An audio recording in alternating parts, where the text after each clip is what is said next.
INC online மீடியாவின் முக்கிய செய்திகள். அரசிடம் நிதி இல்லை, அமைச்சர்களிடம் பணம் குவிகிறது. காமராஜர் தொகுதி நடைபயணத்தில் வைத்திலிங்கம் எம்பி கடும் தாக்கு. ஒப்பந்த ஆசிரியர்கள் தொடர் வேலை நிறுத்தம். போராட்டத்தில் ஈடுபட்டால் ஒழுங்கு நடவடிக்கை. கல்வித்துறை இயக்குனர் எச்சரிக்கை. பணி நீக்கம் கண்டித்து சங்கூதி கவர்னர் மாளிகை முற்றுகை. 60 பொதுப்பணித்துறை ஊழியர்கள் கைது. வாக் ஃபார் புதுச்சேரி 3ஆம் நாள். தட்டாஞ்சாவடி முதல் ஜீவானந்தபுரம் வரை மக்களுக்கான நடைபயணம். வக்பு வாரிய இடத்தில் அரசு அடுக்குமாடி குடியிருப்பு. ஏழை முஸ்லிம்களுக்கு விண்ணப்ப அழைப்பு.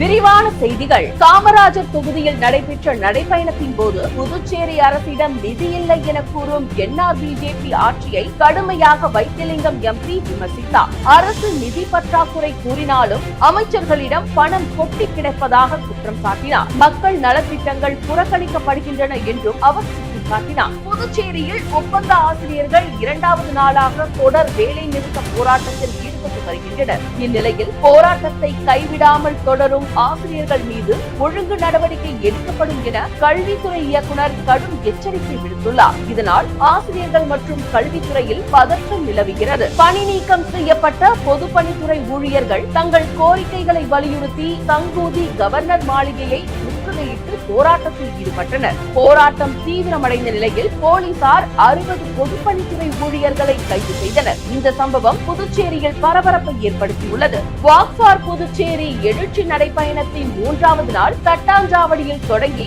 ஜீவானந்தபுரத்தில் நிறைவடைந்தது. இதில் காங்கிரஸ் தலைவர் வி வைத்திலிங்கம் எம்பி, முன்னாள் முதல்வர் வி நாராயணசாமி, சீனியர் துணைத் தலைவர் பி.கே. தேவதாஸ், சட்டமன்ற உறுப்பினர் எம். வைத்தியநாதன், முன்னாள் அரசு கொறடா ஆர்.கே.ஆர். அனந்தராமன், முன்னாள் சட்டமன்ற உறுப்பினர் ஆர். கார்த்திகேயன், தட்டாஞ்சாவடி பொறுப்பாளர் மற்றும் இளைஞர் காங்கிரஸ் தலைவர் ஆனந்தபாபு நடராஜன், கட்சி நிர்வாகிகள், தொண்டர்கள் பெருமளவில் கலந்து கொண்டு ஒற்றுமையுடன் நடைபயணம் மேற்கொண்டனர். பொதுமக்களிடையே நல்ல வரவேற்பும் கிடைத்தது. திரளாக கலந்து கொண்டு ஆதரவு தெரிவித்தனர். வக்பு வாரியத்திற்கு சொந்தமான இடத்தில் அரசு சார்பில் அடுக்குமாடி குடியிருப்பு திட்டம் அமல்படுத்தப்படுவதாக அறிவிக்கப்பட்டுள்ளது. இதன் கீழ் பயன்பெற விரும்பும் ஏழை முஸ்லிம்கள் 31ஆம் தேதிக்குள் விண்ணப்பிக்க வேண்டும் என அதிகாரிகள் தெரிவித்துள்ளனர்.